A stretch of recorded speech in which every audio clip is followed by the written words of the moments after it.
pamilyang apektado ng sunog sa isang residential area sa Parañaque.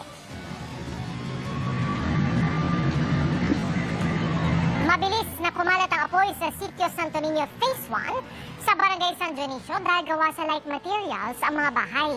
Ang ilang residente walang naisalbang gamit. Walang nasugatan sa sunog pero 150 ang apektado. Iniimbestigahan pa ng DFP ang ugat ng apoy. Sa kulungan ang bagsak na mga Chinong nagpapatakbo umano ng isang scam hub sa Parañaque City. Nabisto sila dahil sa recruit na ikinulong umano at pinagbantaang papatayin matapos umatras sa alok nilang trabahong panloloko. Nakatutok si John Consulta.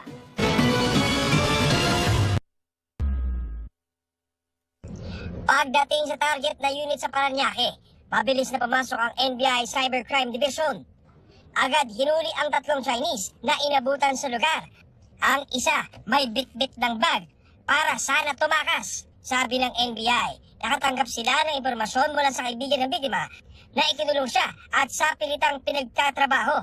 Pinagbantaan din umano ang biktima na papatayin siya kung magtangkang tumakas. Ni-recruit siya as a IT expert na sinasabi na gumagawa ng isang program. At pagdating doon, nung dinala na siya doon na nakita niya na scamming, pala ang trabaho, mostly may sa cryptocurrency. Nung nakita niya scam hub siya, pumalag na yung victim.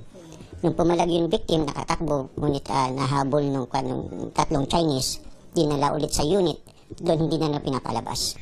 Kumpiskado sa lugar ang isang posas at mga computer na hinihinalang ginagamit sa scam hub ng mga suspect. Wala pang pahayag ang mga dayuhan na nakakulong na sa NBI Detention Facility sa Muntinlupa.